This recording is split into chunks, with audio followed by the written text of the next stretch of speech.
Few, if any of us, can remember where we were the week of July 11, 1956. But that week, just a little more than 50 years ago, 45 church administrators, financial secretaries, and treasurers from across the western region of the United States gathered at the First Methodist Church in Oklahoma City. Their purpose? To determine if strong individual feelings for the need of a group to draw together church business administrators should and could become the basis for a formal organization. By the time those 3 days ended, the 45 Pathfinders decided that a national interdenominational organization should be created. Tillman Carter, business manager at First Methodist Church in Lubbock, Texas, was selected to lead an organizational committee charged with creating the blueprint for what was to become the National Association of Church Business Administrators. In what now could only be labeled as a foreshadowing event, one of the group's decisions was to plan and conduct the new organization's inaugural conference July 10th through the 12th, 1957, at the First Methodist Church in Dallas, Texas. On July 12th of the next year, 100 church business professionals from 17 states participated in the first official business meeting of the NACBA, electing the first NACBA president and adopting the organization's first constitution and bylaws. Annual dues, $10. From this foundation, NACBA has benefited from a succession of presidents and other volunteer leaders. These men and women each brought unique perspectives to the NACBA's mission of providing for study, service, fellowship, exchange of information, and problem discussion.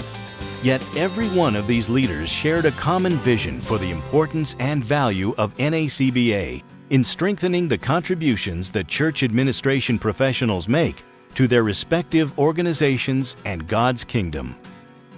Following 15 years of growth and several years of prayer and planning, the NACBA employed its first full-time executive director. Maurice Sacedo, a retired Air Force chapel manager, was introduced to the delegates at the 1971 NACBA National Conference at Fountainhead Lodge in Oklahoma. While the decision to add a paid staff member to what had been a completely volunteer-driven organization was not easy, Maurice's remarks at the 1973 17th Annual Conference in Minneapolis underscored the visionary stance of the volunteer leaders, saying, "I've come to realize that the work of NACBA is just never finished. You are NACBA, and our successes are yours." Maurice Sacedo unexpectedly passed away in December of 1974. Floy Barnes, who had been elected to serve as NACBA board president during the 1974-75 program year, was named executive director in 1975. Upon Floyd's retirement in 1981, Marvin Myers became executive director. During his 17-year tenure, the organization expanded, reflecting an increase in programs and services provided to NACBA members. I had a great group of people to work with, and any success in any of the foundations that have been laying has been because I've had a great group of men and women that worked with me, prayed for me, and encouraged me as we did work for NACBA. In 1998, Simeon May was appointed as executive director of the nation's leading organization dedicated to church business administration professionals, following Marvin Myers' retirement.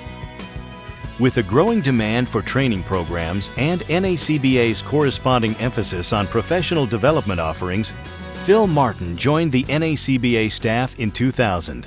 The National Board's subsequent endorsement of the Carver Policy Governance Model changed Simeon's and Phil's titles to Chief Executive Officer and Deputy Chief Executive Officer, respectively. Over the past half-century, the church administrative environment has become substantially more complicated. Yet, over the years, the NACBA has helped church administration professionals foresee many emerging challenges and opportunities within their organizations. Today, the NACBA provides strategic guidance and resources for purchasing activities, human resource development, technology planning and implementation, risk management, facility development and maintenance, environmental compliance, and tax and financial management. The association's goal is to keep NACBA members on top of key church business trends and issues. One need look no further than the way individuals and organizations communicate to see an example of how the NACBA has embraced the dramatic change of the past 50 years. It was in the early 90s when email was still a bit of a novelty that NACBA's board agreed to buy each of their members a modem so they could begin communicating electronically.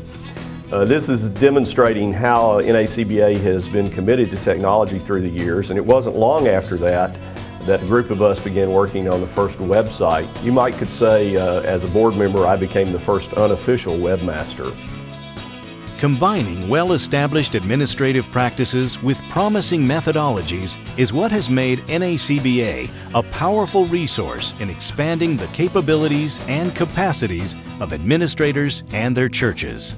Despite a world of change, the original focus of NACBA on training and professional development, chapters and resources, and national conferences remains central to volunteer and staff leadership.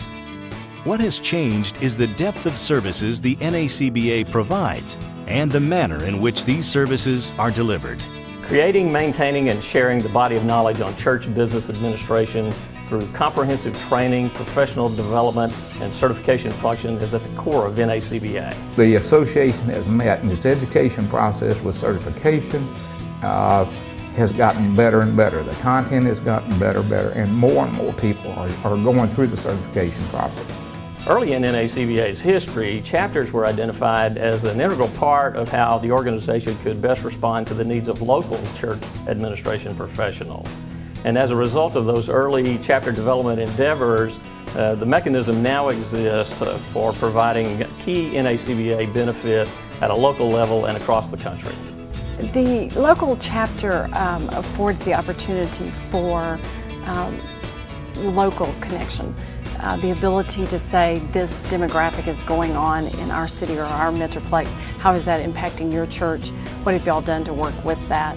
If you could condense the mission of NACBA and our 50 years of experience into a single snapshot, it would be the national conference. That first conference in 1957 set in place a defining feature of the organization that has continued to grow through these 50 years.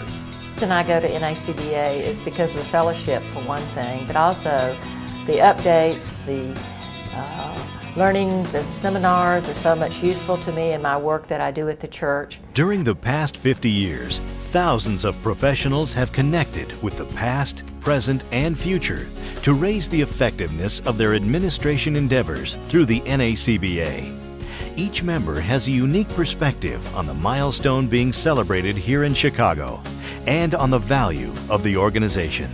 The mere fact that NACBA has been around for so long just speaks volumes to me that this is something that is needed.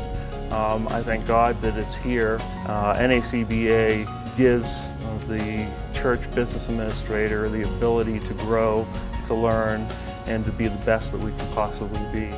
My story goes way back with NACBA.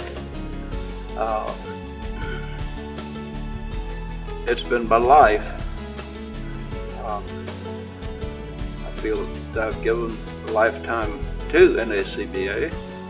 This is an organization that started a little more than 50 years ago with a group of church administration visionaries seeing the potential in collaboration, shared experiences, and collective professional development.